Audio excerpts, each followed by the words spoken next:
What's up, everybody? This is Edward back with another video. Happy New Year, new decade. So, people always say new year, new me, all that bullshit, but we will see, right? So anyway, this is just gonna be me talking talking for a couple of minutes, maybe like an hour or so. So I appreciate y'all to always, always chime in when I'm spitting that real shit. And this is gonna be that real shit. I'm getting a warning because I'm about to not really go in, but I am about to, address a lot of different stuff because I want to set the record straight, to set this off straight. I'm definitely going to be trying to do a little bit with this channel. I know I say that a lot, but I'm going to keep this kind of content format, but I'm going to add some stuff that's, maybe 10 minutes, 15 minutes, a little bit, some stuff that's more segmented, because one thing that I do like doing is I do like seeing people that's up and coming and kind of rail gunning them up, so to speak. It is something I like to do because I like to see new voices get heard, especially people that know what they're talking about, because it can't just be one voice or one type of archetype. But with that being said, let's go ahead and dive right in. So one thing I've heard BGS say, he said this to Gab, but he said this. He just uploaded his video maybe a couple hours ago, like maybe 10 hours ago. The first one that says SYSBM. He talks about the hill, which is the hill you choose to die on, which is basically kind of like I like to call them micro missions.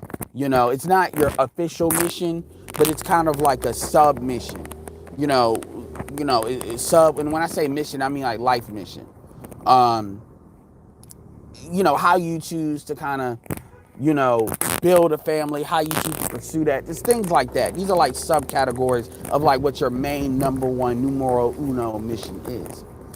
And when we're talking about this idea of community, this idea of what the black community is, where it needs to go, a lot of the things that we're talking about, this is the politics. This is the things that needs to be done before the politicking actually happens, because this is the process that what people need to get on is the same page. Even if they don't agree, even if they are, not on the same team, we need to be clear on whose team and all that. Like, I don't want to really commit. Fuck that. That shit needs to stop. And people are gonna get starting to get drugged against their will, pretty much in the light. We call that exposing. Um, and I don't mean this in a bad way. I mean, people are gonna have to commit. And some people would try to say that to me. Some people will try to say, well, you talk about Igmore, you talk about SYSBM, but you don't claim any of these things. You want to say you're just you, so what about you? Well, I mean, at the end of the day, I've always been the same person. I don't need an acronym to kind of define who I am, but I've always been very upfront with what I think and where I think things need to go based on what things are. I've never tried to straddle the fence. BG, shout out to Danielle, because she has said this, and I haven't heard the video with Obsidian, but I've heard people talk about that, how she talks about, black men need to basically, she'll call it stand up for yourself, which is exactly really what it is. But black men are going to have to leave black women and let them know that they're serious, which what that means is there needs to be a sizable enough impact on black men leaving in order for black women to change their behavior. So people will say, well, does that mean every black man needs to leave? I say, no, that means everyone needs to leave until they realize, oh shit, and the behavior starts to automatically change. Not know we have to drag people, not know it's like a video game where you're playing on very, very hard. No, it needs to be on very, very, very easy, where it's almost automatic. The behavior is changing. The self-correction is starting to change. Kind of like when you change an algorithm, where the algorithm goes one way, we need a whole bunch of updates to basically update the algorithm. But anyway, that's kind of the precursor. But let's go into what the real topic is. Here's the deal. I want to make it very clear. I want to make this ultra clear. I don't have this, this, I want to address a lot of the shaming tactics. People want to talk about intellectually masturbating. People want to talk about you're weak. All these topics, these things that get put out there, just a lack of a real cohesive argument. This is what the truth is. The truth is, and I don't speak, I speak for myself and my own perspective. Let me say that first. And how I view a lot of these groups. And other people may view it differently because they may be going at it differently. But if you were to look at why are black men doing what they're doing, like this main argument, this the new one is starting to form, which is or feeling like they have the right or feeling compelled to not only leave, but why do these men believe they have a right or more importantly, a need? I would say obligation, but a need, because that's really what it's one need to be very, very vocal about them. It's not even so much black men are leaving as much as black men are saying, I'm a free agent. That's really what black people are really saying. Black men are really saying, I'm a free agent. It's no different than if you're a player and you've been on a team for a long time, and let's pretend age and stuff doesn't come into play. We're going to talk about just performance. And then you say, you know what? I don't think I'm getting paid enough.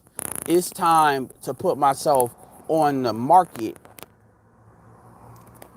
because I know you're not going to trade me, because if you could, you would. So it's time for me to put myself on the market in order to get the best value I can get. And when you talk about the NBA, because this happens more in the NBA than anywhere else, it's always this fake ass loyalty. You know, I think of Isaiah Thomas when he was on the Celtics and his sister died. Say what you want to about black men. Black men are very close to their family unless their family has done like god awful horrific things.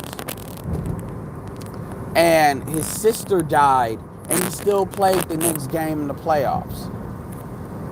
He was going to get paid either way. And real talk, nobody would have really been able to say shit if he wouldn't have played, because his sister just died. So what is the media going to do? So they wouldn't have been able to say nothing. So he had a very unique point in which if he didn't really want to play, he wouldn't have had to play. Right? But he did play.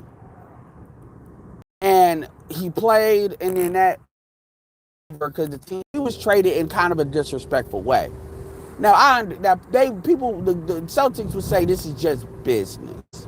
And I can understand what they were trying to do. Kyrie secure their future. They have a lot of picks. But is Kyrie Irving on the Celtics right now?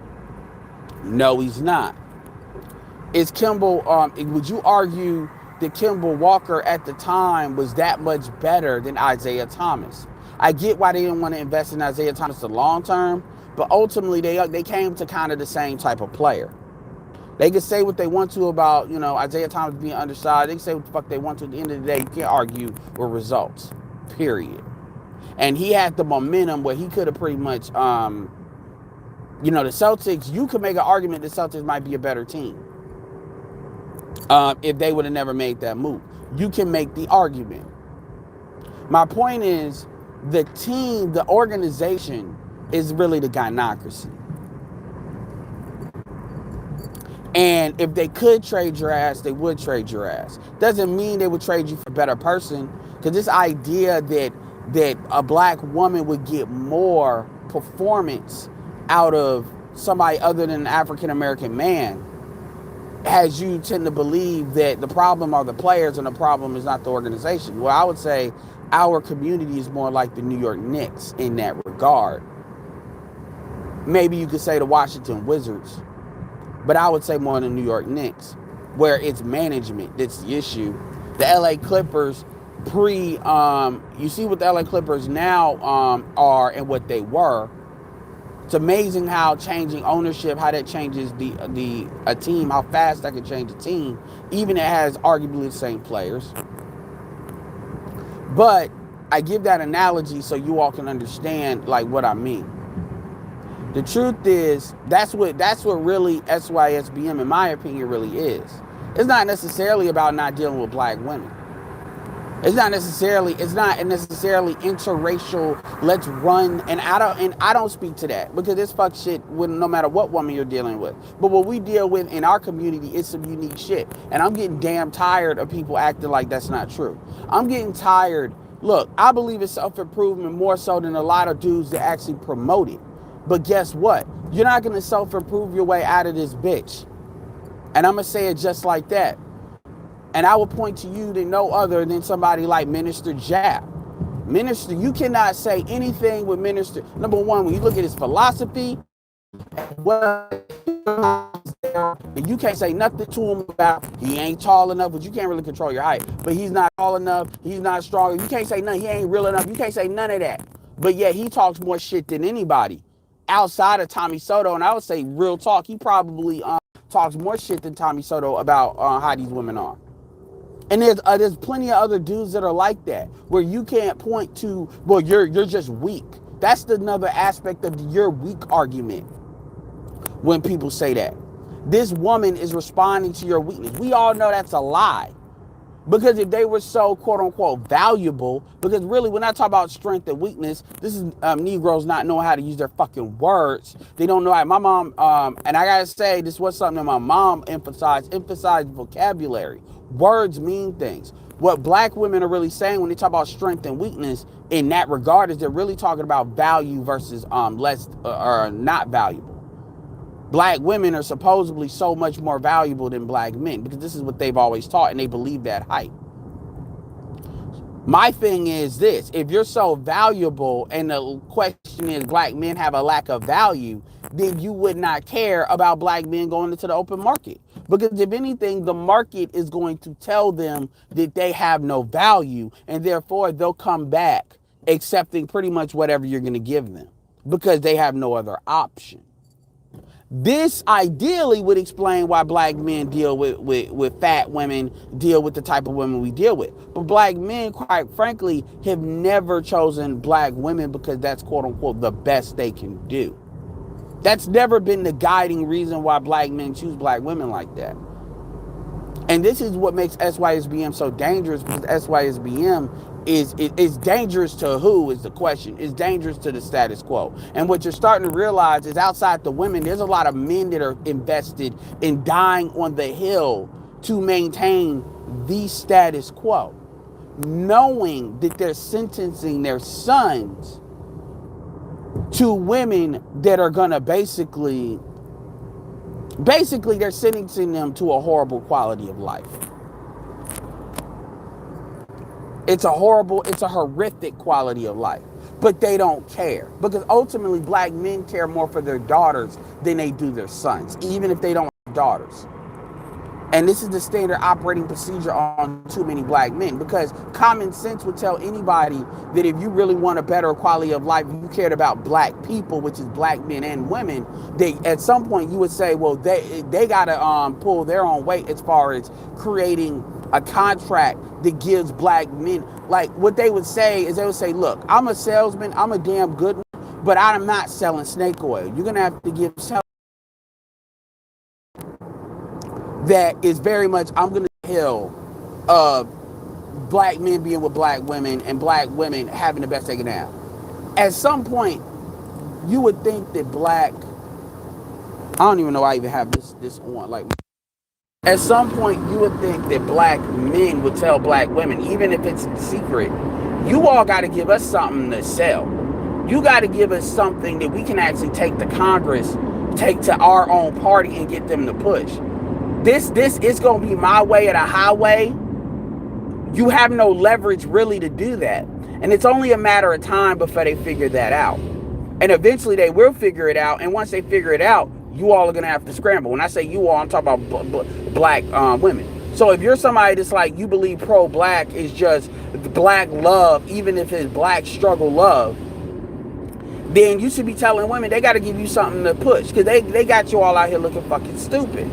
They got you out here looking dumb. Because pretty much all you're doing is saying and parroting the same shit they're saying when they get mad, which is you should just deal with it because you can't do better, even though that's not true. That's not true. This is why the shaming language exists anyway. But and that's what a fear is. That's and see, that comes back to, there it is. Why you don't want people saying anything. Because you want it to be like an underground railroad and you don't want it to be a full-blown revolution. You know, ARC wrote this book called The Beta Male Revolution. I really quite frankly don't like how it's, I don't really like that title at all. It's a provocative title, but is it really a type of title that is designed to sell shit to black men? No, it's designed to sell to black women. Because that's a perspective a female would have. Beta male revolution. The beta males are revolting. When in actuality, dudes are coming into what their real value is in the open market. In this diverse sexual marketplace called America. And ultimately, going back to the basketball analogy, if the team could attract more players, they would. You got a team that thinks like they're the Lakers, when in actuality, they're the Knicks. Nobody wants to play for them. Nobody does. And another thing that women don't really want to understand is part of white supremacy is automatically devalues them, because you can't create a child. You can't create a white child out of a black womb. And in a lot of these groups, they see it as going backwards, getting more melanin. That's going backwards, even if these are non-white groups. They don't see that as going forward. They see that as going backwards. So that automatically gives you like a disadvantage. And this is not something that women don't know. This is why when women talk about their secrets, the reality is women shouldn't even have secrets from their men like that. The fact that shit like that even gets spoken just goes to show you we're really not on the same team. Because black men ain't got no secrets from black women. Black men ain't got no secrets that we're actively as a group keeping from our women. They really don't. And what that really goes to show you is you can't trust them. And a lot of that's a hard pill for a lot of black men to swallow. And you see the emotional angst, the programming going back and forth with a lot of brothers. I've even seen brothers that have biracial kids go through this fucking emotional angst. It's actually interesting to me because I'm like, damn, man, you've already committed. So fucking commit. Like, what are you really doing? You know, because at the end of the day, you've already done it. But anyway, let me bring this back to some real shit. Here's the reality, and this is kind of what the point of a lot of this video is. Number one, the reason why black men feel a need or they're compelled to kind of tell their side of the story is pretty much to tell their side of the story, but it's also because it's not about, as individuals as some of these dudes are, this is beyond like an individual thing. This is about stopping the bullshit. This is about saying, not only do I declare that this shit, I'm not putting up with this shit, I'm also going to make it my fucking life's work to remove your ability to basically manipulate other black men in particular into doing this shit, and they don't know what the fuck they're doing. If they choose to die on that hill, the hill of the gynocracy, they will do it knowing what they're doing. They will not do it believing. When you look at any kind of propaganda or any kind of war, I'll give you an example. The Viet Cong. One thing the Viet Cong did is the Viet Cong tried to tell black men, you know, do you know who you're fighting for? Now, they don't know what the fuck we went through, but they know and they said our problem is with that white man, not with you. Because at the end of the day, you only here because of them. And Muhammad Ali said that. He said that on the other side of that. And by the way, on a side note, a lot of dudes that like to say, well, white people run shit because white people are stronger and more powerful, and white people always win, so there's no point in fighting. This is kind of the argument. This is I'm not going to call these people cowards, but this is a cowardice argument that a lot of these dudes make, a lot of these black conservatives like to use to justify their position, which is really them being afraid. I call that hyper integrationism mindset. The Viet Cong had a lot less to work with, yet America lost that war. And the reality is, white people are not crazy. They're not suicidal. They will not blow themselves up for white supremacy. They're not that suicidal. That's a level they just won't go. And on a side note, before I get back to my main topic, because this needs to be another video in and of itself. America is not in the same position that it once was. People always say, white people could just kill every black person. Well, at one point that is true. And that doesn't mean they still couldn't do it today. But guess what? Part of American soft power, which it relies on a lot more than what people really want to admit that they do, especially now that it's really a lack of a lot of stronger males out there because feminism has fucked the country up so bad, is it relies on its soft power. And America is not only the only country that has automation, and not only country that has nukes. America is not even the most forward country when it comes to automation, by the way. But it relies on its soft power, which depends on It depends on two things: its monetary system, which is equivalent to an air blockade or a blockade, which winners and losers gets to be chosen on an international standpoint. This is what the sanctions are that you hear about all the time. Even though that doesn't happen, there's certain countries that are immune to that, or more immune than others, like China and to a certain extent Russia and stuff like that. But that financial system is not as powerful as it once was, no way near it, and it's collapsing. That's what BGS is telling you. And this is why he talks about a lot of that other shit. And I've heard people like Glenn and Cameron and other people talk about that too. So it's not just him. They just talk about it from their other angles. So that power is nowhere near as strong as it used to be, because other countries are not only caught up, but other countries are starting to work together when it comes to resources to try to undermine that. And the other part is its righteousness, which is the ability that America is for what is moral and what is good. And that kind of helps for them to propel a lot of arguments. Now, people could say that that's bullshit just off the gate, that other countries didn't have slavery, but every country has their own dirty secrets. My point to this, though, is the more shit they do to black people, just like when Germany did what they did, even though that wasn't the only reason people initially went into Germany because of, and look, I'm not for people to want to play the game if the Holocaust is real or not. I believe it's real. If you don't believe that, you can unsubscribe. Not debating that. But it was an extra moral force behind putting the Germans under after that happened, after they saw that, because then they saw what could really come. And even though the war would have ultimately got won either, how it was dealt with after the fact. The reality, yes, winners matter, but at the end of the day, the way wars are fought now, what people can do and can't do and will, this is more important, will do and won't do, is primarily based on this idea of moral code. And certain people don't care, but at the end of the day, it does govern shit in the background a little bit. And the more shit that America does, the more other groups will basically say, no, this is weapons free, because you all have lost your moral right to say anything to anyone. And that is a much bigger part of American power than what people want to believe. This is why Obama, quite frankly, could garner a lot more strength via soft power than what Trump can. Because people see Trump as fundamentally immoral. Since people kind of saw a bright spot. And to be fair, we're not even talking about necessarily America's enemies. We're talking about even in the Western world.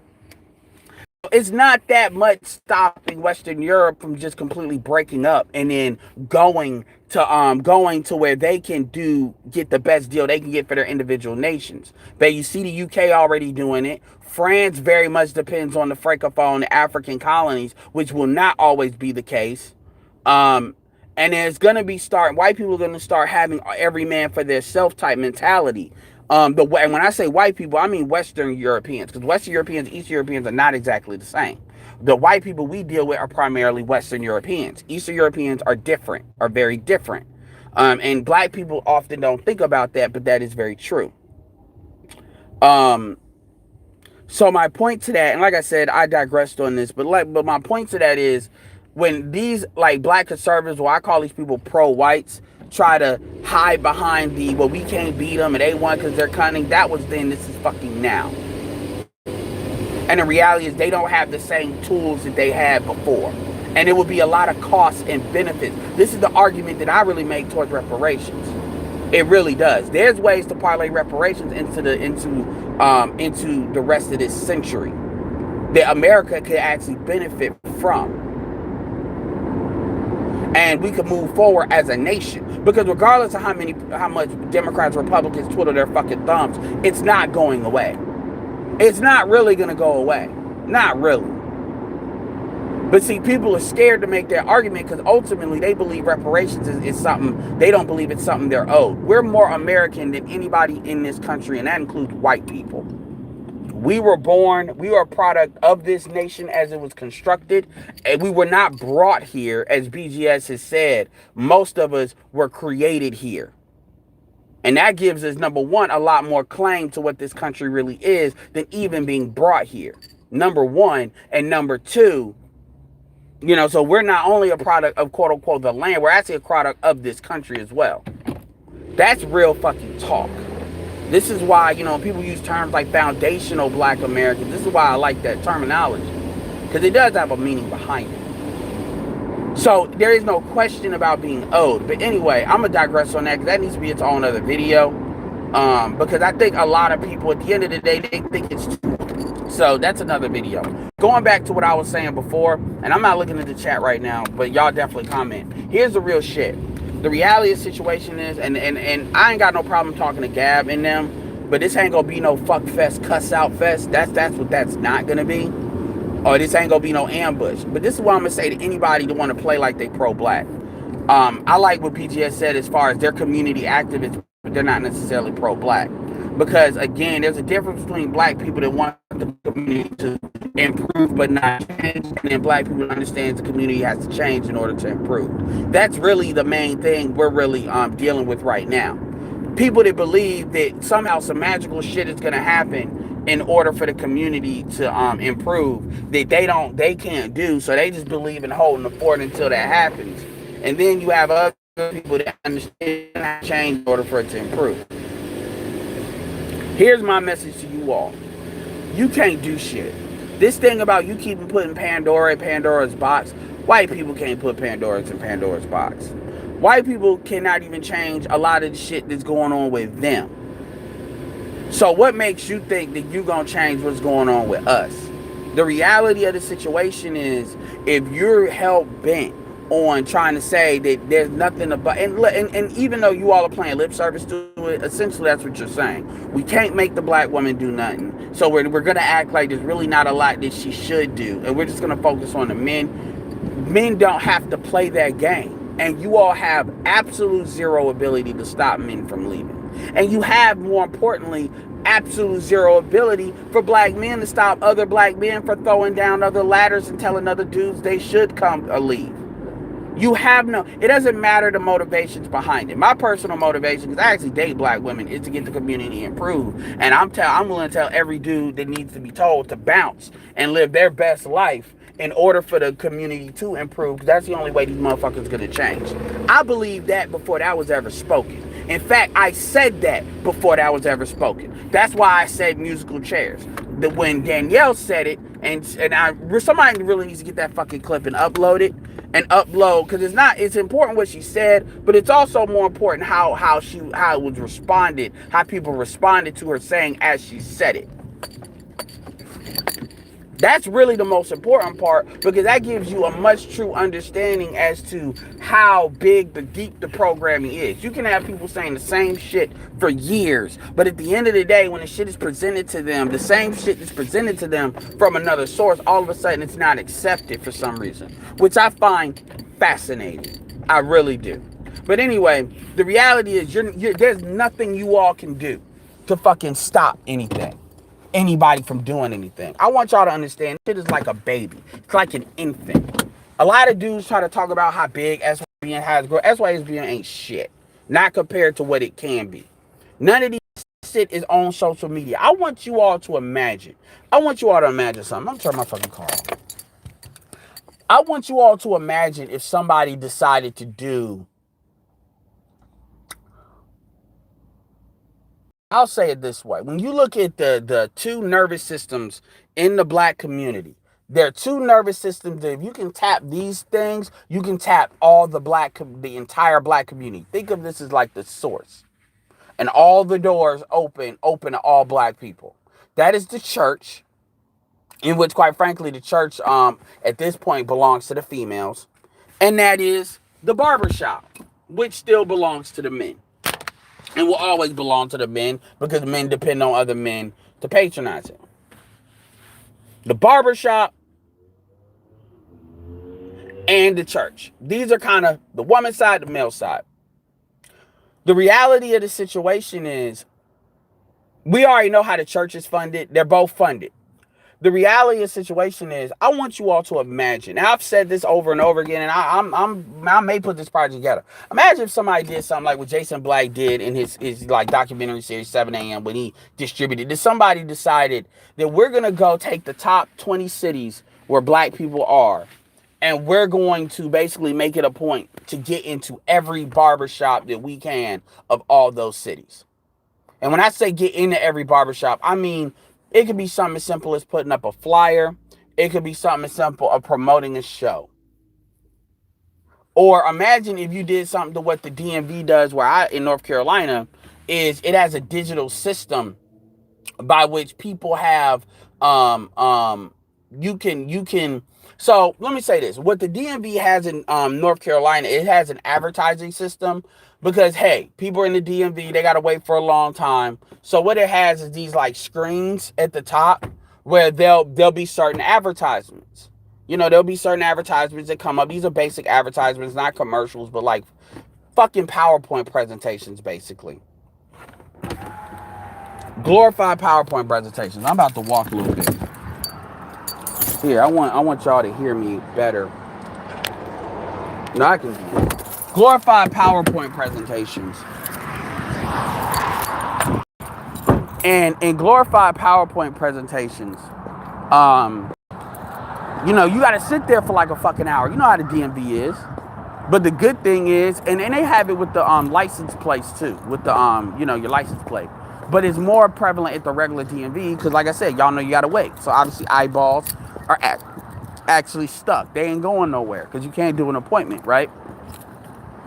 Which is genius. I want you all to imagine, like unless you have an appointment with your barber, you're waiting. And quite frankly, you're sitting at a point at the barbershop where you're getting your shit taken care of, right? So imagine to bring it digitally, if you had a digital commercial. It doesn't even have to be, because some people could be like, oh, well, if a lot of the real shit that gets said on these things, because some of these barbershops are ran by women, not ran by women, but they're like co-salon barbershops. It doesn't have to be that. It just has to be an advertisement for certain show or a website that can kind of be like a bridge between the shows and the site. That's digital. And it's just a matter of calculating the volume at which how much it would cost to buy TVs. You could get older TVs. You know how that is. I'm not even talking about that. I'm not even talking about setting up the cable like that. I ain't talking about all that. I'm just talking about something as simple as a flyer at first that promotes, not necessarily a content creator, but that promotes pretty much the aggregate of what the manosphere is. Kind of like a website that is like a bridge site. Saying this is what the manosphere, almost like imagine promoting the manosphere in a hashtag, the Black Manosphere. And then people are putting up their videos tagging it. So you're tagging YouTube, you're tagging whatever. And that could kind of go sideways because that means it allows you to be targeted. But you get what I'm saying. I'm not going to hash out the details with you. I'm just giving you a scenario. These are people that are not necessarily online. This is an offline tactic, and it could be done. It's just a matter of how much would it cost to print up the pieces of paper, and then how would you do it? And then people that live in their own cities obviously could go to these barbershops. Everybody, most of the people that listen have a barbershop. They can just say something as simple as, hey, I got this thing, I got this podcast, or these group of podcasts to get done, blah, blah, blah. You wouldn't be putting the shows up, so people wouldn't get triggered by the content. They can go to the content and see what they. And whether people like it or not, it's going to ask questions that need to be asked. You see what I'm saying? That would be some real shit. Imagine if that happened. Now, people would say, well, what if the women do? It doesn't matter what the women do, because guess what? What women say on YouTube is really an outfit of what they already believe anyway. There's nothing new there that they're saying. That shit has already been said. That shit's been said in talk show radio, Oprah, Giovanna Van Zam, Oshonda Rhimes, the media. That's the status quo. So there's nothing they're saying is new. The black man is weak. The black man is this. The black man abandons their kids. All that shit. That's all been said. So it ain't nothing. Only thing they would be saying is a standard program procedure. So even if they did this, it would be irrelevant. Because they all are on the same page for the most part with what bullshit is. That's not what's going to change things. What it change things is our perspective, because our perspective has never been heard. And the thing about it is, that's not hard to do. If you say there's like 50, 60, like if you say it's 30,000, okay, 30,000 times 10 cents. And think about it. If you go to an actual company that can produce these papers, like these flyers, it's not hard. You see people do it all the time when they promote fucking clubs, or they promote parties. They do it in cards. So there's already apparatus for producing shit as far as on the ground promotion. You see fucking cards in the bathroom and shit. You can start small, the top 5 cities, top 10 cities. You know, and by the way, people have already stated this, Sigma stated this. A lot of these content creators are already known in certain cities. On the ground distribution. And you're not asking nobody to do what they're already doing. They go to their barber shop. And it doesn't have to be people's content creators. And then, you see what I'm saying? That's some small shit that would have a significant impact. What the fuck are these motherfuckers gonna do? Like, really? Because my thing is, if people were to come out and say, oh, you shouldn't do that because this promotes black dissension, like, no, not really. The question is, these are questions that need to be answered. So what is your real problem with what's being said? What is your issue with what's being said? And let's have a conversation. Just having a conversation about these certain topics is dangerous as fuck for people to consider themselves pro-gynocratic. Whether they want to call it pro-black, whether they want to call it pan-African, whatever they want to call it. Pro-gynocratic policies are dangerous to talk about, because the more you talk about it, the more you reveal it exists. Just by your lack of answers reveals that there's some smoke there, there's fire. You don't believe me? When's the last time you've ever heard a black Democratic politician or any Democrat mention benign neglect? The hidden policy the Democratic Party has to basically not give black people shit, but expect black votes, which is where the people of color shit comes from, which is where the really putting black women up comes from. It's where all that shit comes from. Everybody knows what the Southern strategy is, because that keeps you from voting Republican. Nobody knows what benign neglect is. Ask a Democrat. Ask anybody that's pro-Democrat. Any of these motherfuckers. If they're pro-Democrat, saying vote down ticket. What about benign neglect? You ain't never heard Tony DeVette talk about that. Nobody that supports talking about. I've only really heard she really talk about it. And Professor Black Truth. But it's something that's very much there. Yet, most black people have no fucking clue about it. They think we're saying the Republicans are or Democrats are just as bad. They don't really know why people are saying that. They just think people are saying that because of some cities. My overall point, though, is imagine that. Imagine what that would do. Imagine how many young boys go to the barbershop. Imagine they would see that. Imagine, because it's nothing but a YouTube search away. Imagine dudes that are teenagers, 15, 16, and they see this crazy shit in their high schools. They see crazy shit in middle school. They know what the fuck it is, and they think they're alone. Imagine just the barbershop. That would be a nuclear weapon at that point. And like I said, that is not that hard to do. How much is it? Like, really? You don't even got to pay. It's not like you got to buy 30,000 printouts. All you got to do is come up with the PDF, make the PDF look hot, say, look, I got something, and then tell people to print it out. You know how much we rotate money to cash out. My point is, that would be some shit where, okay, it's serious. Right now, motherfuckers are really, yeah, they've been acting on it, and they're talking about what they've acted on, but what ability would any of these niggas have to stop that shit?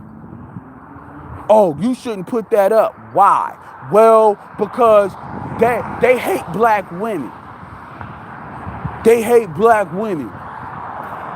Okay, so what? We're not gonna pay what a barber is. If a dude dates a white woman, then a barber is not gonna. First of all, barbers don't get paid off black women anyway.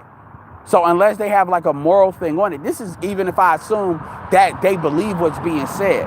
Second of all, everything in the manosphere ain't necessarily about talking about hating on black women. Most of it isn't actually. So the reality is, what are they really gonna do? And if these dudes come out of the woodwork, then yeah, we're gonna have a conversation. We'll be like, all right, let's have a conversation about this. What are your top 5 issues with what's being said? And they're gonna say the bullshit everybody's already been saying, that everybody's already been heard that listens to this commentary, and they're gonna have the answers to address it. Well, black men should do this. What they start doing? They start giving a fucking history lesson, as if we all didn't come up with the same history, learning the same history. They start doing everything they can do without answering a real question. I'm like, dude, I'm not saying, all I'm saying is I'm gonna choose the best person. Like, I don't know why y'all have a problem with that. Like, really? Well, Well, you know, if people ain't got a problem. I know plenty of black women that are married. And I know a lot of black women are married don't even like other black women, real talk. They know what it is. And they know shit ain't talking to them. So, I mean, my point to all of that is, anyway, so like I said, they can't do shit. They not gonna do shit because they don't have power. They use words to overcompensate for the lack of power people have. And when I say they, I'm talking about the dudes that want to sit here and they always talk about how they feel about somebody being a man. Your feelings ain't power. Your feelings don't mean shit. So when y'all call somebody a name, say somebody weak, say somebody this, at the end of the day, man, I'm gonna start responding with, motherfucker, what the fuck you gonna do about it? You want to talk about you big and you bad, dude? All I gotta do is just not engage with you. Like, you act like you go to war with somebody with words. No, you go to war with actions. So the reality is, what action are you gonna take to stop what me or anybody else is gonna do? And let's get to the heart of the matter. What the fuck are you really gonna do? And it ain't nothing. The only thing you got is talk. You're bringing your mouth to basically a gunfight. And you actually think that shit means something. YouTube is the beginning. Don't let these dudes actually get creative. That's what it really is about. So when y'all try to play this popularity contest with trying to roast somebody and try to call somebody lame, you think because the bitches like that, because the females get their fucked up vaginas, why they dealing with motherfuckers that are fucked up in the first place, they get that over. That shit don't mean shit. It doesn't. Because you're not addressing the things that even created the situation in the first place. It's not about people. You all want to say, well, this shit exists because people are talking about it. If they stop talking about it, it'll stop happening. That's like white people saying, if y'all stop talking about racism, the country won't be racist. Literally the same argument. And what kills me is people don't understand like those parallels. A lot of what y'all saying is the same shit that folks that benefit from Pan-Africanism but don't give shit up say the same shit that people that benefit from black people voting Democrat, like the LGBT community, other people say, and it's the same shit that white people that don't really want to they don't want to feel bad because you talking about racist bullshit say. It's the same thing. Bullshit, bullshit, and con artistry is pretty universal. It's the same shit. You dodge the elephant in the room. That's why they call it the elephant in the room. And we keep coming back to the same thing. Look, man, everybody, just because people say a word like SY, most people are operating this way and not even saying it. At the end of the day, most men, the real issue is most men only get one life to live, and they're saying they're gonna live their life the way they need it. And everybody ain't necessarily talking about hopping the fence. Everybody, some people will talk about intercultural dating. This is why I promote that. Shout out to Solo TV 84, who talks about like Africans, and shout out to Archer. You know, everybody ain't, oh, they want a white girl. Most of these niggas don't give a fuck about white bitch. The Latin women are really the ones you need to worry about, if anybody. And black women know that. The Latin women just get put into the colorism argument. This is why there's so much traffic and intensity and engagement when you create a colorism channel, because they know what it is. Those insecurities are feeding into them because they know what the deal is. They may not know why, but they know what it is. And see, the intercultural argument kills that because it shows the skin tone isn't the issue. Because if skin tone was really the issue, a lot more black men would do it. So this idea of you trying to paint this shit as an other, it's not going to work, because at the end of the day, that depends on people not knowing what the other side is doing. Everybody knows what black female fuckery is. These dudes, a lot of these dudes live it every day. If you're going to be this, even dudes that have kids and find out what black female fuckery is when they get taken to court. Because most of these niggas that's fucking all these bitches supposedly are not necessarily, and if they having kids, they're not necessarily, these women are just working with them and not getting no money nowhere. That's not how it works. Even y'all niggas ain't getting that type of cooperation. And you all know it. So, yeah. Also, I'm all for self-improvement, but self-improvement, my issue with the self-improvement argument is that argument is always brought up as an explanation as to why women are acting the way they are. It's this, well, you know what? Because first of all, people are not talking about how women are, let's say, treating dudes individually. We're talking about the collectivity of the situation.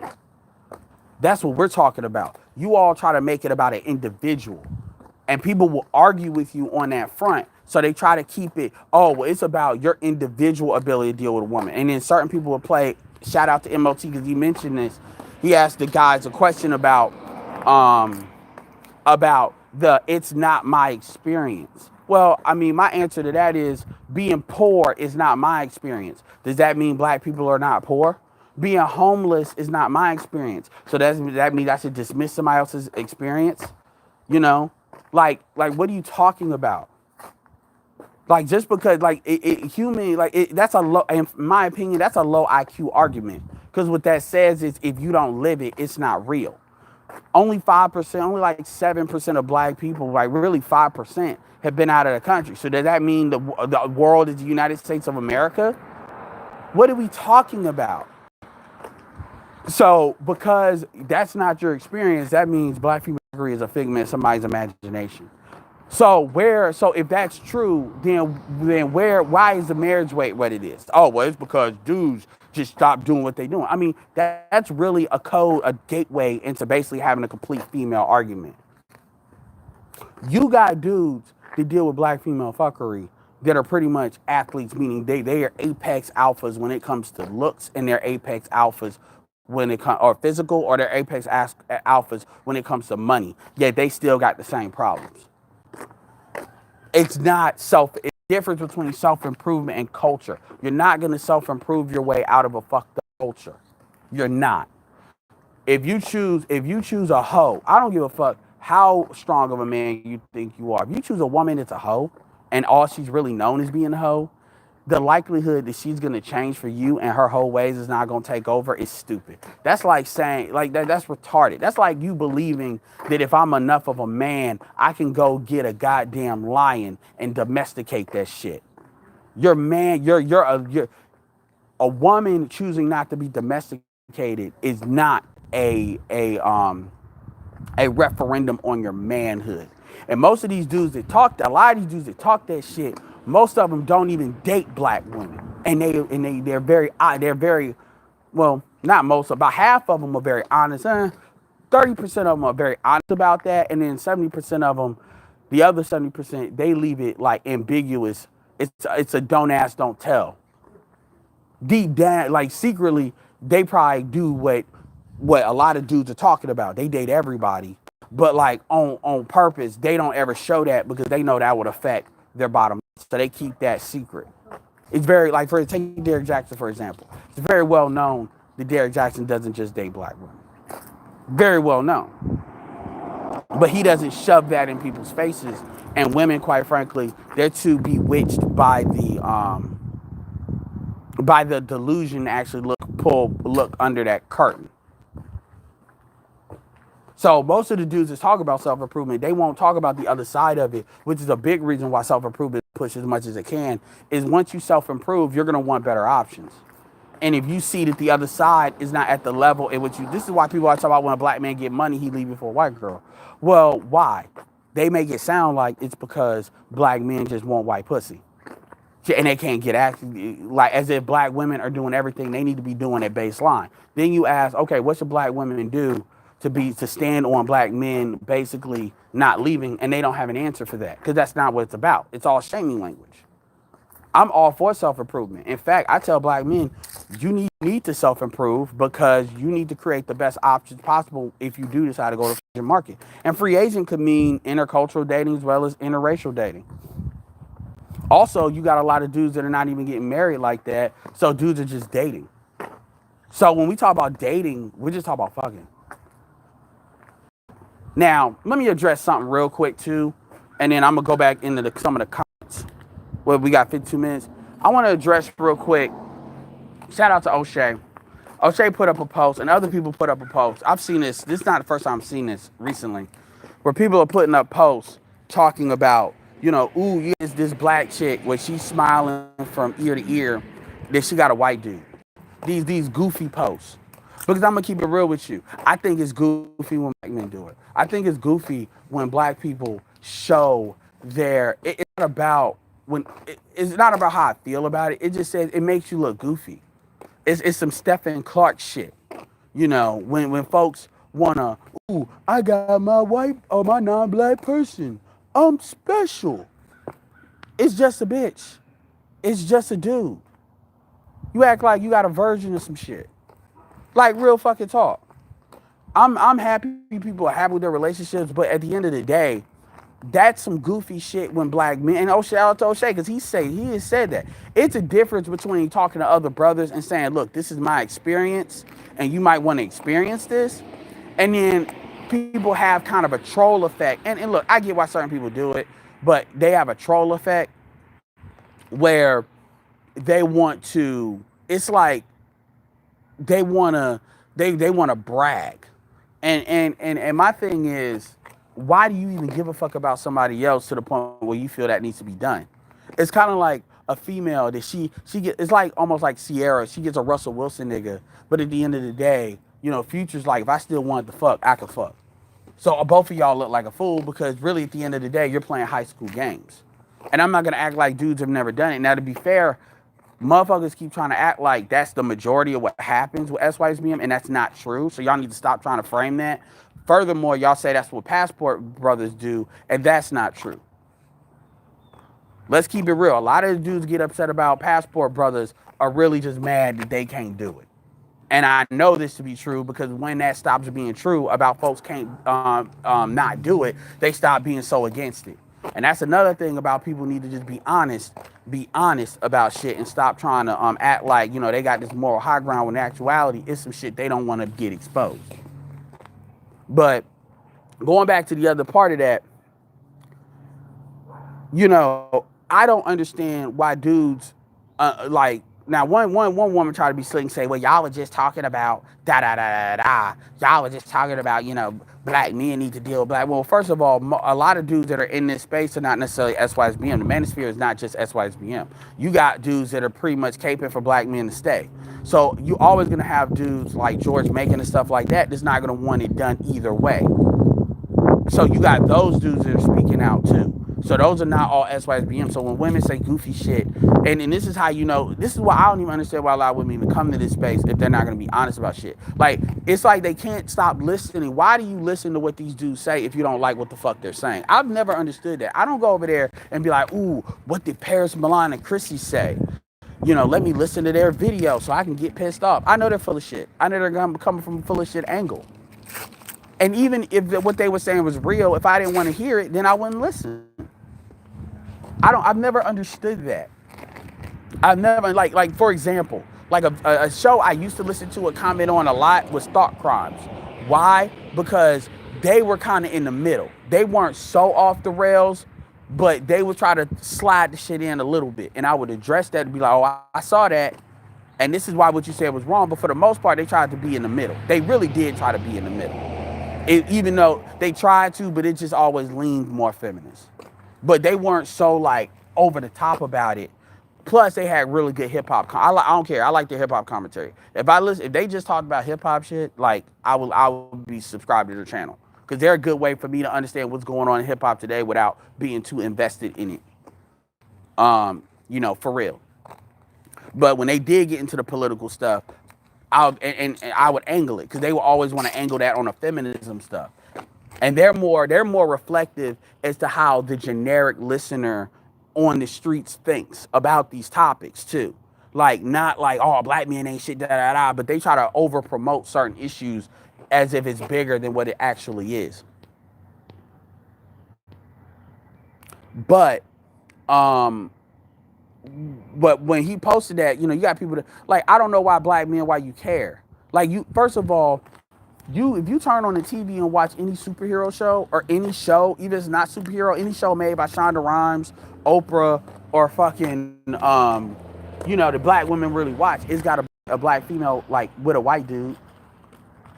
It's all over the TV. So when y'all see chicks posting random pictures, and I don't even know if these pictures are necessarily real, but they're like memes. Black women gonna get a white man. Let them. I'm happy for them.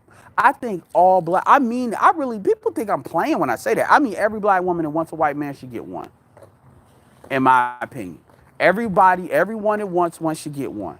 Because then at that point, their argument of, well, black men can't be free agents would be retarded. Because one of the things, and by the way, remember what I told you about the American moral high ground shit?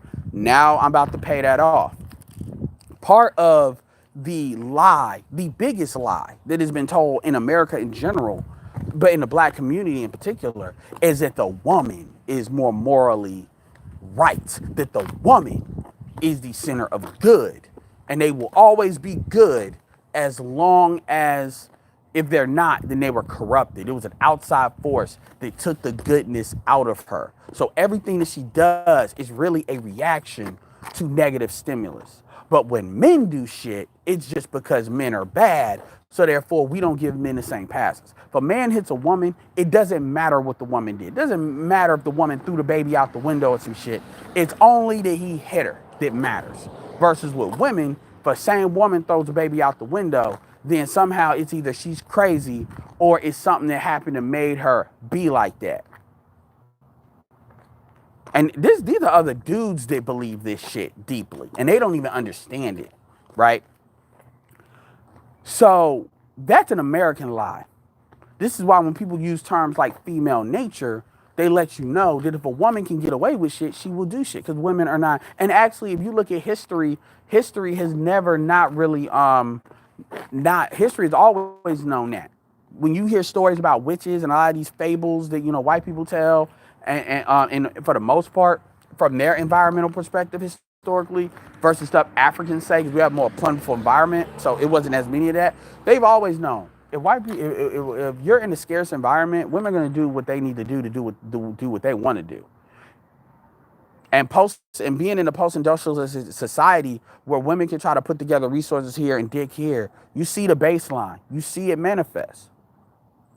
So this idea that women were morally right is really a justification. This is why do you think people always talk about what the black man did? Black man banned his kids. Black man did this. Black man did that. Because it's designed to say the black man is fundamentally bad. The woman is a fundamental victim. So everything she does as a part of her being a victim is a reaction. Same thing with the that sweet lady chick. Same thing when it comes to pre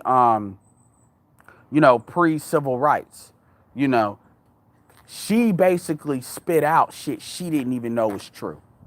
She assumed everything, and she's a woman. So women know about politicking when they get advice from other women that you got to politic with it because you don't know what their intentions behind the advice is. If they give you advice about your man, you don't know if that chick's trying to fuck your man. And women know that. I've heard women talk about this. I've made a joke. Women can't take advice from other women because of that. They can't truly trust their advice, even if they're friends. Women know how other women are. I don't need to tell y'all that for the few of y'all that's listening. But the point is, she believed, this was on BGS's hangout. She believed, like marathon hangout. She believed everything that her parents told her, as she told her. Everything.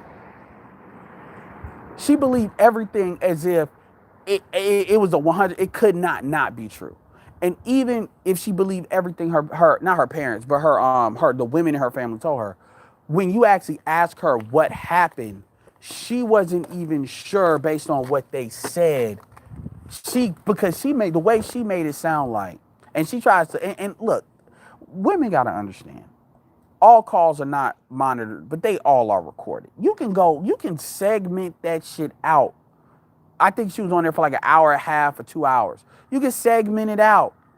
I think somebody did it where it was Angry Man, BGS, and Kendra. You can segment it out. You can segment the section where Kendra talked to her on her own. You can segment all those sections. You can segment all the sections with just the women without. And I hope BGS would do that. Like, that's another thing we got to start doing. We got to start cutting. When we had these long hangouts, everybody ain't going to listen to the whole thing. We got to start cutting out the important segments. And then saying, here's the timestamp from this segment. So if you want to hear the context, go ahead and hear it. But this is what was said. Because I think there's a lot of value there. Because everybody's not going to listen to the whole thing from start to finish. Plus, that's an easy way to get good content. But I need to start doing that. But, when I asked her direct questions, because the way she make it sound like is basically all the men in her family just whoop ass to all the women in her family, and they just are survivors, and this is why she want to act the way she is. I can tell by her even tone. I can tell that that's a lie just based on her tonal disposition. I can tell she don't sound like she done had her ass beat. She don't sound like she come from a family where men are beating their ass like that. She don't sound like she done lived through some shit. And even those curses are generally passed down. But here's the thing. She want to justify, because see, her belief is that nothing a woman does is ever bad. It's always an outside influence. The only women that really, black women believe that more than any other women. And this is why they get the outcomes that they get. Even Kendra was trying to tell her. Even the first woman. When you look at the first woman, I think her name was Renee, that came up here. She said, well, and I could believe what she was saying based on what she was saying, that she's surrounded by, because some women are. Erica's like this, where they're surrounded by women, where they have a harmony with dudes and they understand what the fuck it is. They understand you just got to interface with these dudes with logic. If you don't agree with something they say, okay, you can disagree. If you have a logical point, I ain't saying dudes are going to agree, but dudes will hear you out. This idea that black men don't be hearing our women out when they saying some real shit is a lie. And we all know that. We're more likely to hear you out than anybody. So you got women that understand that. So it's really not a big deal talking to dudes, because they just know you got to come at them with some logical shit. That's it. It's not hard. Women that grow up with brothers know that. It's not hard. And that's one thing that she said too. She grew up with a lot of brothers. But for women like Sweet Lady, what did she do? She's like, oh well, when they walked her through the how you have the pregnancy shit or having a child shit, she knew what the logic was. She's quote unquote college educated, but when she had to run up against that logic wall, she just wanted to lie. She didn't want to answer the question. Because see, to her, if a man fucks her, then a man is marrying her. Now, if I ask her that question straight up in front of other non-black women, she wouldn't say that's true. But if you actually then walk her through what BGS walked her through, she's gonna find a way to flip the table and escape the conversation. She's gonna say she's not comfortable with these questions. She's gonna make it seem like she's being assaulted verbally because she doesn't want to answer it. And that's generally what they do to escape out of the conversation because they know what the logic is. They know that deep down you choose the man you want to be your father because you have a right to choose the mate you want. You're not assigned a mate. And everything our women talk about is as if you're assigned a mate and you don't like what you were given. No, you sought that out. You did not sit there and just wind up there. You sought that scenario out, consciously or subconsciously. So anyway, my point is going back to I'm cool with all of them getting white men. I don't care because that shouldn't have what they do should have no bearing on what you do. Now, a lot of these dudes are really the black love dudes where they don't like that either way. And they see it hypocritical either way. And a lot of this SYSBW stuff is goofy. Number one, it's already been tried. Number two, Kerrison has been talking about black women getting white men for damn near a decade now. Like, it's been at least 7 years. So all you need to do, or Paris is new to kind of new last couple of years, but Paris has 150,000. There's a whole, like this, so when women sit here and talk about, like, black women going their own way, I mean, are you serious? All you got to do is listen to Chrissy, Paris, Kerrison. There's people that's still online to talk about that. They got over 100,000 subscribers. There's nothing you're talking about that's anything new. And quite frankly, black women have been talking about going their own way for decades. Y'all have already been doing that. That's what black men don't realize. This is what these dudes that want to talk about what we do and don't understand. When people say they're not your women, that's what they mean. So I find it just goes to show you that they're just responding to what they hear in the moment, and they're not really listening to like the overarching thing, because all you got to do is go listen to them, and you see that shit has already been established. So it's nothing you're saying that's new. So when people talk about, so when people show these things, well, black, we know very well the main reason black women, there is like, I'd say 33% of black women are honestly not sexually attracted to, I think that number is high, but are honestly not sexually attracted to white men. Okay. But the rest of them, I'd say, actually, I'm gonna lower that number to about 20%. But the rest of them, they can't get the white man. They can't get a better white man than they can get a black man. This is why usually when you see a black woman with a white dude, he's average at best and probably below average. And it doesn't matter. If that's what they want, that's what they want. If it's really that, then fine, go get it. But the problem is, even with that, you wouldn't have no white incels if white men were really willing to get with black women like that. Because even white incels are able to get black women because it's on the bar is lowered. So if the bar is lowered that much, it is what it is. Now, here's the thing. People will say, well, why are the quote unquote black men get with ugly white women? Well, first of all, that shit ain't as true as what people like to say it is. People like to act like, every black man with a non-black woman is with an ugly non-black woman. That's a lie. That's some 90s bullshit. Okay?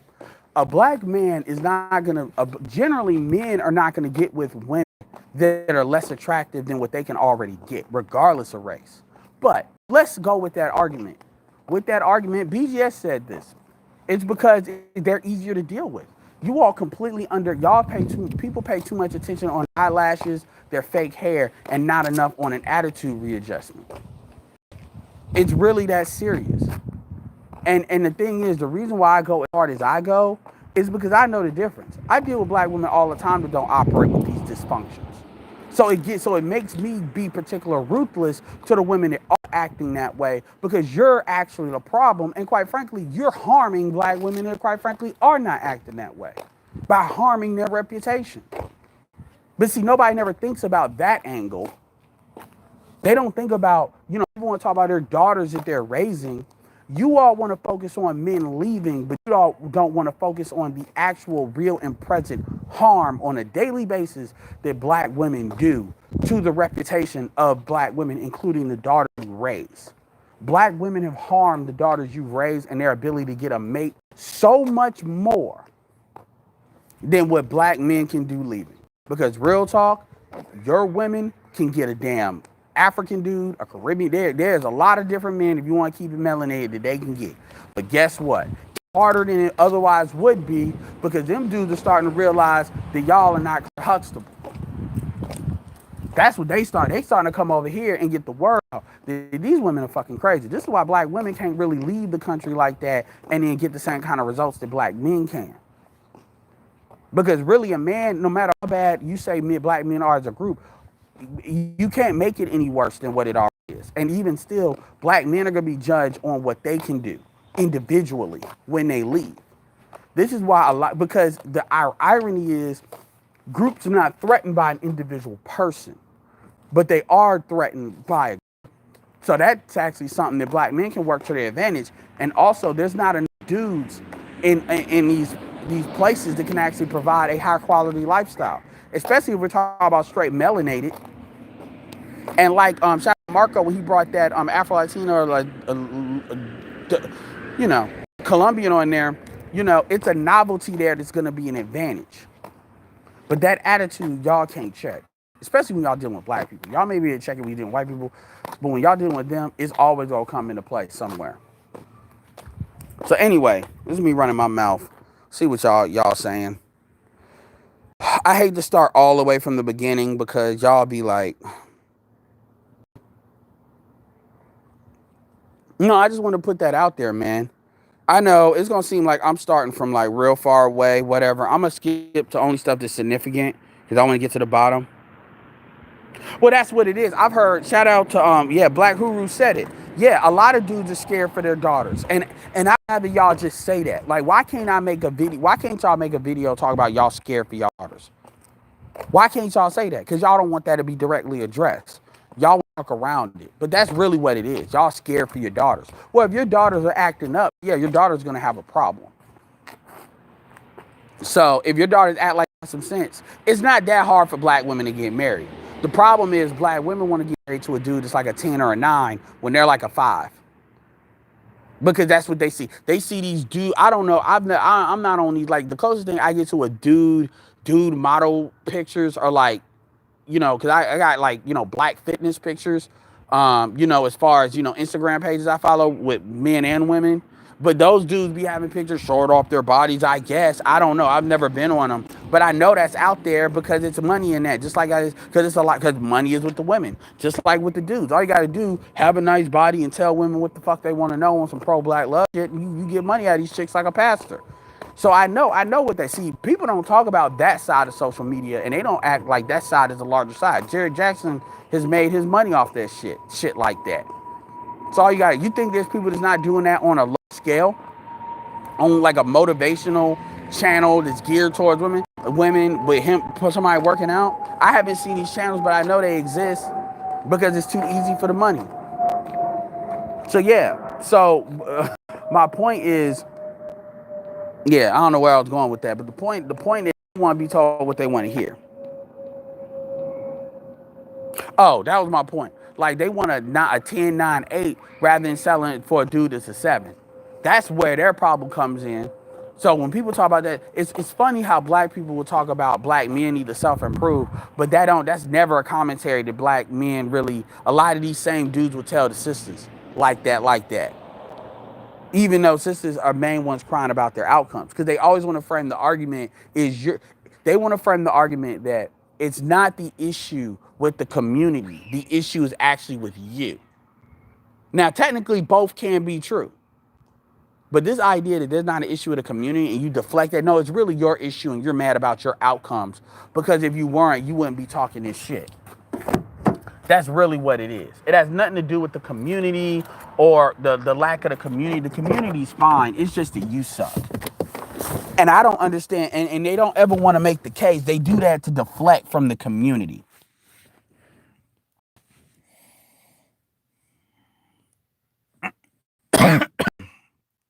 Well, this is not even about Gab. This is about everybody on that side. I don't even care, really. He's just one of many people. The one thing y'all need to understand is y'all need to stop individualizing this or personalizing it, because it's a lot more people than just a few.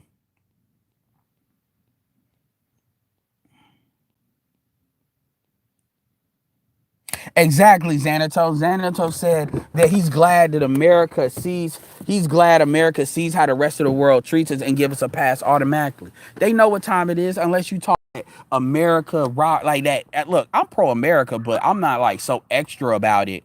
I understand the difference when they talk shit about America, they talk shit about white folks.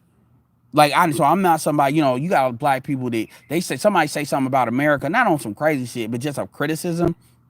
I've seen black people that is so slavish that when Europeans talk shit about America, they still want to defend white daddy. I've seen that. And a lot of black men need to stop acting like they don't be leaning on that sometimes. Happy New Year, Bren.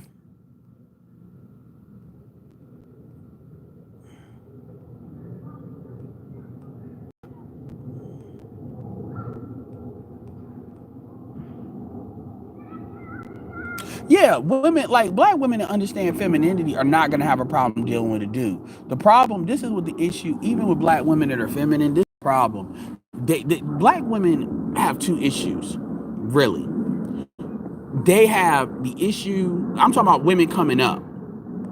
If you're a kid, like if you're like a parent, in my opinion, they have two issues. Number one, when it comes to getting a man, number one, well, really three, if you look at what a parent needs to look at. First of all, you need to look at proximity. The thing that helps with proximity a little bit is like the overall culture, but proximity is a big thing, is a bigger thing than what black people like to admit to.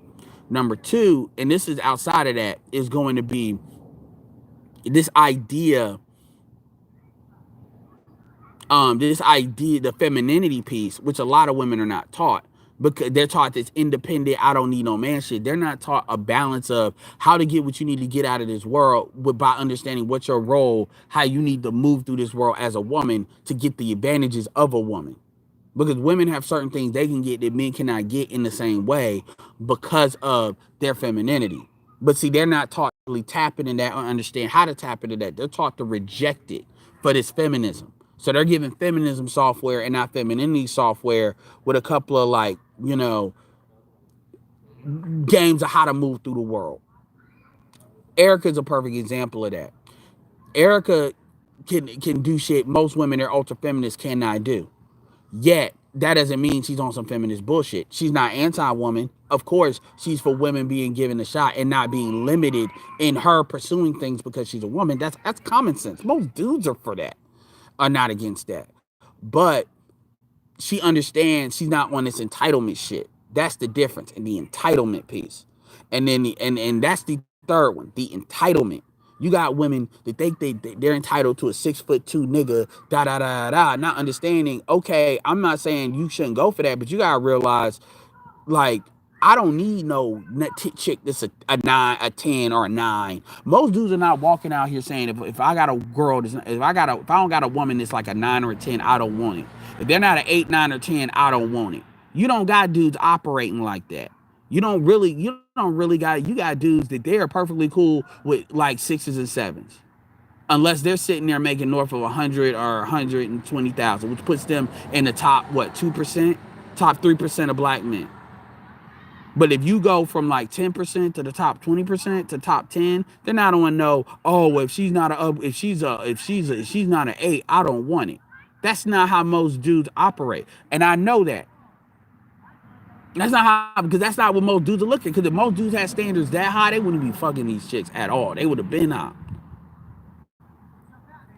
So that's another thing. There's an entitlement these women have that they be just looking, and it is entitlement because they can't get what they want, and that they're out here. That's making them bitter and angry. I'm gonna start calling it the K. Michelle disease.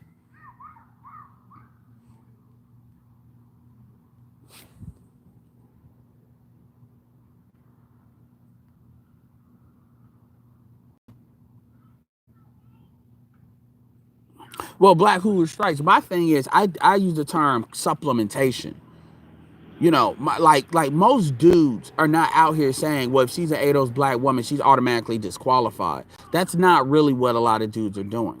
A lot of dudes are on, I'm going to get the best value. If it turns out I can find a cooperative ADOS woman that's not on the bullshit, then, That's gonna be what it's gonna be. People act like motherfuckers are on some. I'm not getting black. I'm not ever touching black women at all, or whatever. That's not what most people. That's not what people are really saying. What they're saying is, I'm dealing with everybody when it comes to that. That's all it is, as far as what their preferences are. Nobody's sitting here saying no black woman ever, but what they are saying, that does eliminate a lot of women that's on the bullshit. I mean, and the problem is, if they don't want to change, then they don't want to change. It is what it is. That's all it is. It's not no, oh, well, I ain't, like, I date mostly black women. Yet you hear me talking, you hear me saying what I'm saying. But I date mostly black women. No, but at the same, because I can separate women that's got some common fucking sense from the ones that don't. And I understand the ones that don't are a lot much bigger group than the ones that do. And people need to stop trying to play like that's not true by just saying, oh, well, y'all just hearing that on. You can look at everything around you when it comes to how this community operates and see how it is. It's just that people just don't want to see it.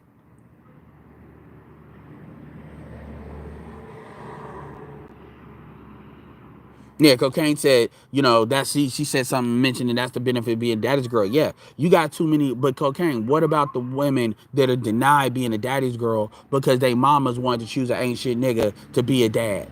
Or they mom prioritized what that pussy wanted and not prioritize creating a family. And then when they look at what the results of that is, now they want to just say it's because the man abandoned me. No, you chose a man that was never really committed to you in the first place. Because real talk, it's not hard for you not to have a kid before you get married because you have the right to abort.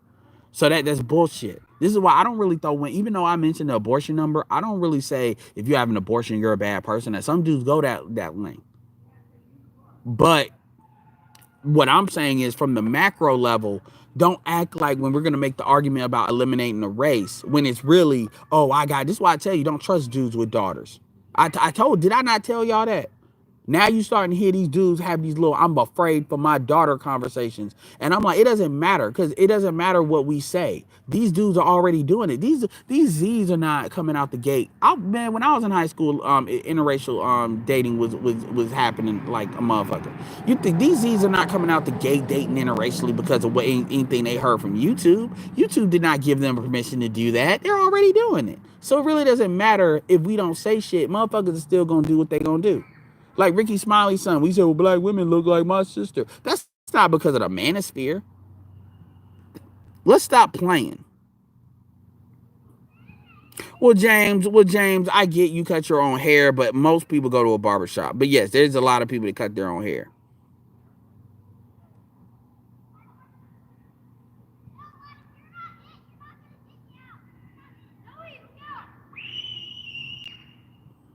But Hornby, it's not even abandoning black women. All it is saying I'm opening up to the free market. It's just like when people come over and say, "Oh, if you open up the free market, we're gonna lose jobs." Yeah, some people are gonna lose men.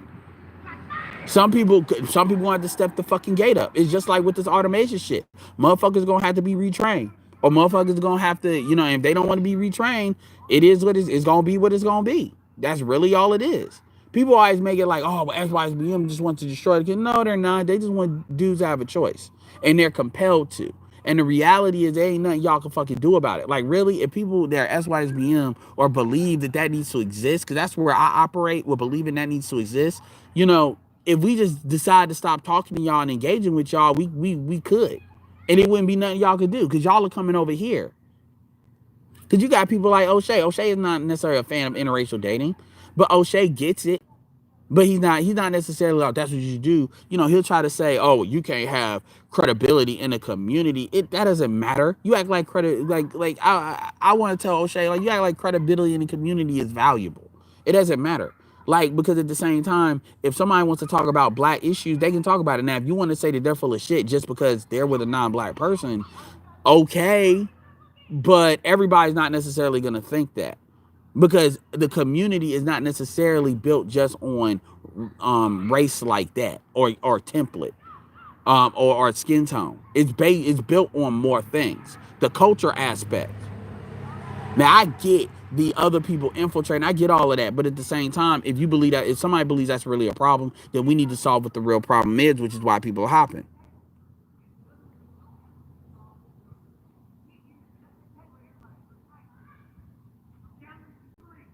Yeah, what's up, information man? Young Jay said intercultural dating for you. Yeah, intercultural. And here's the thing: you don't have to go overseas to interculturally date. That's not true. There's Africans, there's Afro. I mean, really, I would say black people need to deal with Afro Latinas more than anything because that's the less cultural issues. And the only thing we gotta really worry about is their need for like wanting to hop out of being Afro Latina. But you can see that by how they react to you. Other than that, Afro Latinas will really be the solid thing. I mean, come on, you don't have to leave the country. So for dudes to be getting in their opinions about passport, you don't need a passport to interculturally date. You can look at whatever cities around you. I mean, we got a lot of Kenyans, Kenyans and Ethiopians where I'm at, really Kenyans. So there's people around, Ghanaians. You just gotta fucking look. Go to your fucking local college, especially if you're under 30. It's and that you ain't doing that, and it's like, come on, there's a lot of stuff you can do.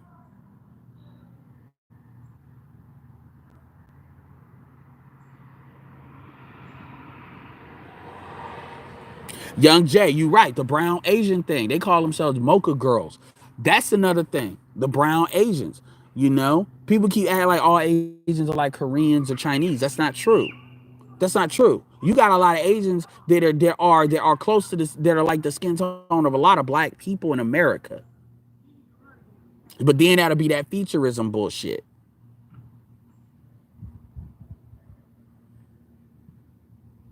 One dude, I remember, like, it was Taz. He was trying to say, well, Filipinos are like the lowest brow of the Asian.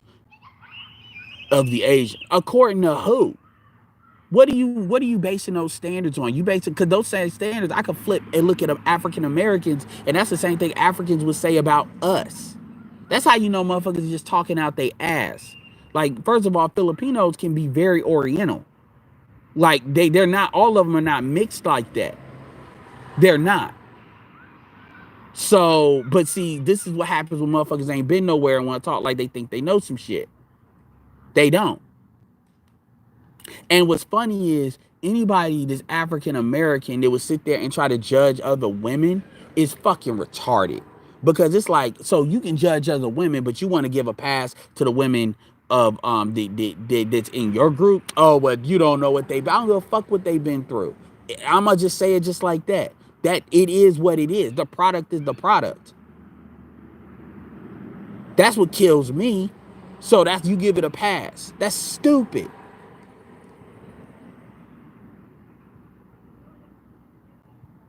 Every black man to say he's thinking ain't thinking.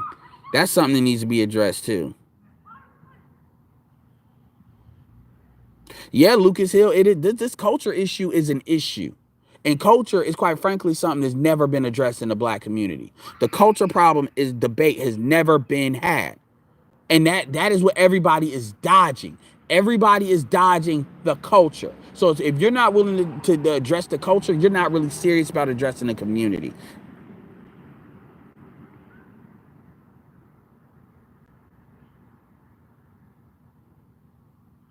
And most of these colorism channels are on the West Coast. Truth as I know it, most of the females doing the hardest complaining about colorism are on the West Coast. All them YouTube channels are on the West Coast.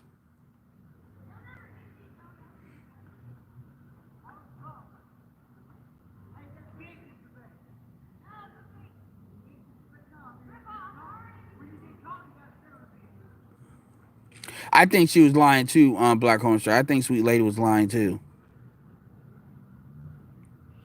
Well, the problem, the problem, and to the extent that I'm assuming you're being genuine with that. The problem with the Academy as far as Oscars, and there are no race quotas for Oscars, by the way. I don't know where you heard that from, because I pay attention to movies and movie news and the politics in Hollywood. The problem is that the Academy is too white and too male. That's the problem. The Academy is not truly a reflection. I mean, a reflection of what it is. And, I mean, like 100%. This is why, to give you an example, people like Leonardo DiCaprio didn't win, took so long to win an Oscar, because they got their own click to what is good and what isn't good. Even amongst cinema. Well, information, man, it's not interesting. I mean, what I'm saying is absolutely true. The problem is, like Al Gore says for the damn global warming, it's an inconvenient truth. A lot of the black community operates a lot like the oil companies, where they don't want any other technology or cultural technology to come into place because it'll fuck up their bottom line.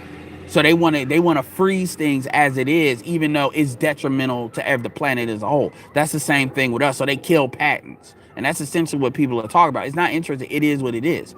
Culture operates under all areas of activity. So if the culture is fucked up, no matter what you do or try to do in the community, everything's gonna reset to its own fuckery because it's affecting all the areas of activity. There's no way around that.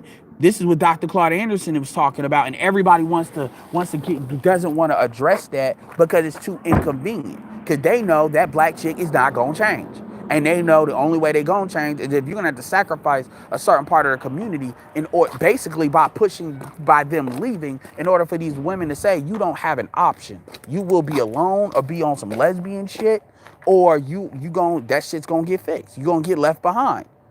Dudes gotta show they're ready to leave black women behind. And a lot of black men are not gonna do that. And not only that they're not gonna do that, they're gonna go out of their way to try to stop other men from doing that but the thing is, they don't have a better option. Their better option is, well, black men need to be superheroes. No, it's not gonna happen like that. Niggas need to improve to being a super nigga for this bitch. No. Cause that's all they saying.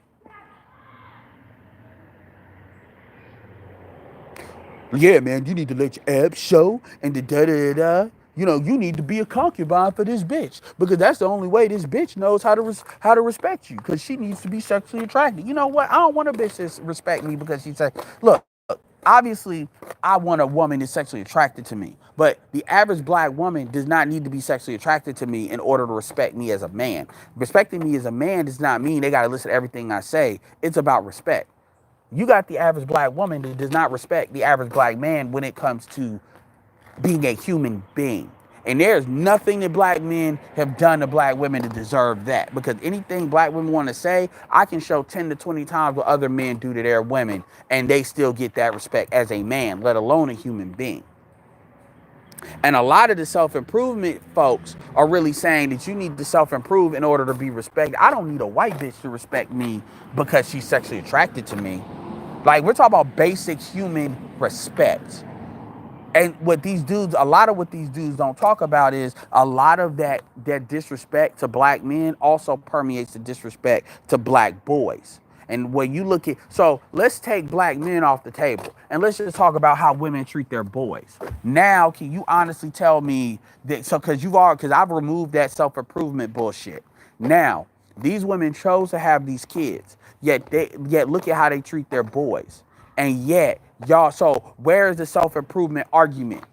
Now, I can argue that the same psychology behind how they treat men is the same psychology how they treat their boys. By the way, Kendra said this, women are very violent, and I would say can be very violent to, you seeing when that bitch whooped her son like she did, to the point where he got taken away. So now he's going to be emotionally fucked up because at the end of the day, that's a Stockholm Syndrome situation because that's still his mother. And then what she did was abuse. Black people should be just as outraged by what she did to that boy in the school as they were if a dude just out of nowhere just laid a chick out. But they're not. And that's how you know there's something wrong there. If you see a woman whoop the shit out of a little boy, I'm talking about a dude, I'm talking about a boy that's like 5 or 6 years old. Your first thing is not going to be, she's hitting him too hard. Your first thing going to be like, oh, what did he do? Now, you see a little girl, all of a sudden you want to get in your feelings about that shit. But if you see a man hitting a girl, I'm not saying it's justified a man hitting a woman, but you see a man hitting a grown woman, that's not the same reaction. That right there is the fucking problem. But y'all won't address that shit. Because now he's going to be in a foster care system, probably. Hopefully he got family in his area. And I know how that is personally. But nobody thinks about that because that's normal. It's normal for women to be violent towards their boys. Remember what happened with that dude, that teenager was protesting, and the woman and the white media was showing this woman hitting him and doing all this. You notice how white media glorifies black women hitting boys, but you see that shit happen in reverse. And by the way, they don't say shit about women because really women have more to fear from other women from a violence standpoint than men actually.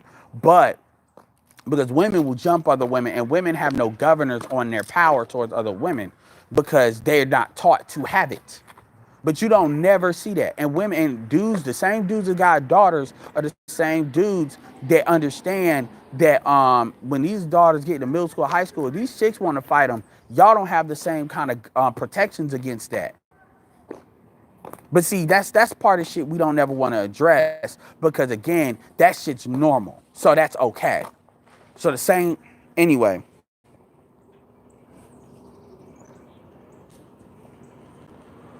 No, she has. No, she hasn't. And like I said, shut up. I'm not going to address that comment.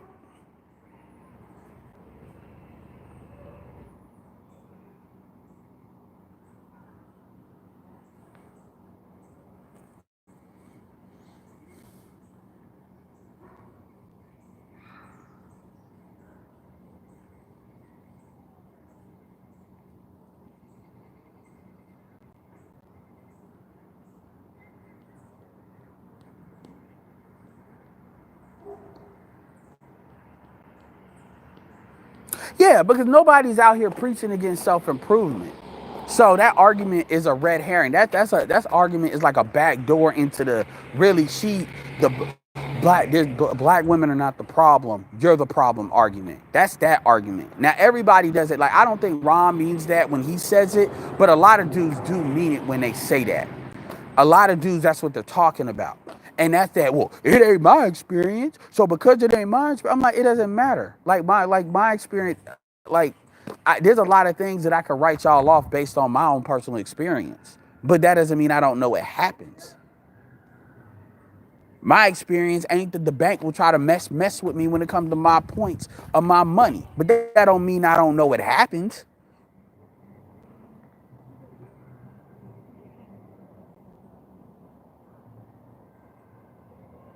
All right, I'm finally at the bottom.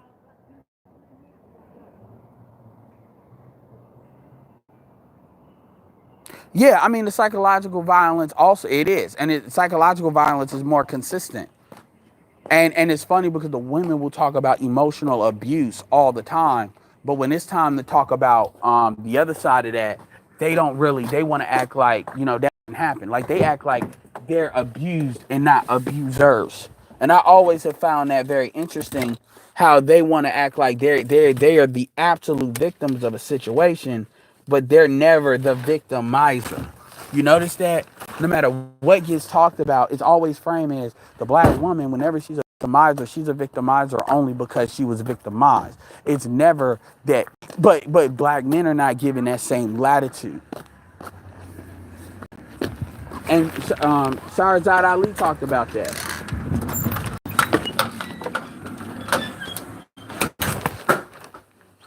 They talked about that. It's always like that. Let's see if I can find this shit. It's always like that. And these are simple things that because these things need to be addressed, quite frankly, so people can move on for it and move on to the actual things that need to be done. But people don't want to do that. They putting in so much work and trying to take water out of the ship. Anyway, I'm pretty much finished.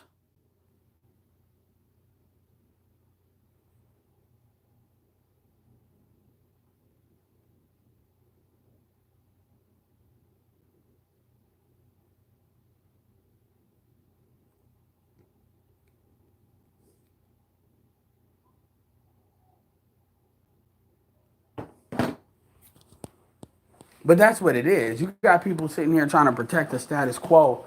That it doesn't matter. Like SYS, it doesn't matter what SYSBM does. It doesn't matter what Passport Bros do. It really is irrelevant because if the situation doesn't get addressed, people are making their own moves based on what's not being addressed.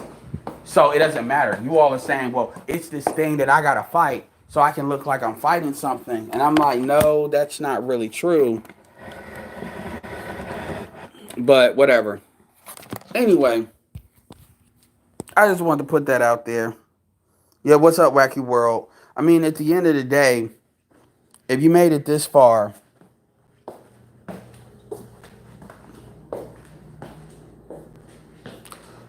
if you made it this far, this is my main point. Because I'm about to end this. My main point is something very simple. Number one, there's nothing you can do about stopping black people for getting the best option they can get, whatever they determine that what that is. That's first of all. Second of all, there's nothing you can do when it comes to other black men telling black men what their options are. There's nothing you can do about that. You can get on YouTube, you can bitch cry. I mean, you can think you're gonna build a following. The reality is, like, there's no following you can't build that other women like Chrissy, Paris, Karazhan have not built 10 to 20 times bigger. That's already been addressed. They're out there. That's the status quo. And they're not stopping shit. It doesn't matter. You're not going to stop the conversation. Even if the conversation comes off of YouTube, there's other ways to frame a conversation. You can frame the conversation with links, websites. There's a lot of other stuff that can be done. There's nothing you can do. So this argument where people think they're going out of their way to try to destroy something or harm something, I mean, at the end of the day, you don't have the power to stop nobody from doing shit. Because a lot of people are operating with they ain't got nothing to lose at this point. So all this bullshit where people act like their opinions matter as far as, well, we gonna try to shut the conversation down because anytime these dudes are talking, I'm gonna reveal how much of a bitch ass nigga they are or how much a lackey. It doesn't matter because dudes, even you think somebody's a bitch ass nigga, the dudes that are not bitch ass niggas are still doing the same shit. You all act like one of the main complaints is the dudes that are in the top like 30, like 20%, which is the main dudes that these chicks really want. Whether that's genetically or economically, are not fucking with black women like that. So even if you make the argument that dudes are bitch ass, the dudes that are not doing that. You act like that all of the best black men and the cream butter crop black men are like ultra pro black men. Like all them dudes are like some Dr. Umar Johnson types, and then everybody else is some others. You're arguing with the community as if the community is a community onto itself in an isolated situation, which is not true. That's not true. That's retarded. Or you think these dudes are gonna get guilty. The reality is, though, it's not number one, it's not enough of those dudes. And even it's not enough of those. It's not enough black people. When we actually do the numbers of the top 20%, it's not enough black. It's not enough black men to go around anyway. It's let alone not enough of those dudes. So what you all are really trying to do is you all are trying to stymie competition. Because real talk, another angle that wasn't even addressed is you all are assuming that men are like going into this desert and finding these women. These women are coming to these dudes. That's what you're not understanding. Competition is coming to the black community because these women are trying to say, how can I get a dude that hits the physical features that I want and then the economics, like the balance of what they want if they can't get their dude. And even if you make the argument that is a plan B situation, because most people, because quite frankly, black women already plan A for vast majority of black men. Being a plan B situation doesn't mean you're not gonna be happy. Being a plan B situation doesn't mean that those women are gonna leave you if they can get a dude that show up. That's like if a white woman can get a white man that shows up, she's gonna leave a black man because if she believed that could happen, then she wouldn't have did it anyway. She wouldn't have left. She wouldn't even pursued that anyway. And these women are not waiting until they're like got baggage and all that bullshit about black men are dealing with ugly black women, ugly white women. If you all believe that, then I don't know what's the big deal. I don't understand. Are we really talking about a threat of the ugly fat white bitch gonna take the best men? Like, shut the fuck up. That sounds so fucking stupid when people say it. That's like that reverse fantasy of a good looking white dude wanting to get a fat black chick. That sounds like some crazy shit like that.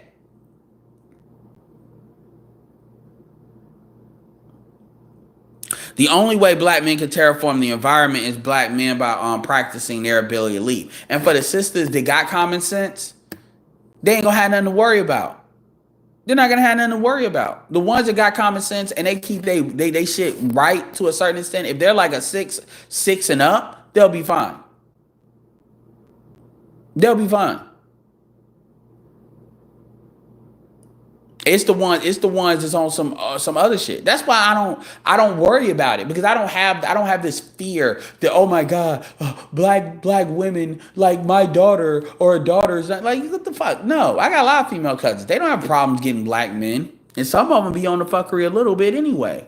Like, this idea, y'all really believe, like, y'all act like, that's these dudes believing the hype when these sisters talk about, oh, I can't find a man. No, they can't find their primary choice. That's what that shit is.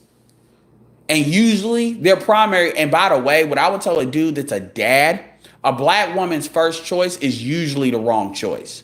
So usually you really don't want them getting the first, second, or third choice, because usually those are choices that are really based on what they sexually want, not what they need. Black women are not attracted to what they need. They're attracted to what they want. Remember that. And see, this is how you know a lot of these dudes are operating on gynocratic programming. Because they listening to all this shit that these women are complaining about their lack of being able to get a man. So anyway, I just wanted to put this little 2-hour rant. You know, I say it's going to be a couple of minutes, then it turns into 2 hours. I got to stop doing that shit. But with that being said, this is Edward. Happy New Year. Signing off. Peace.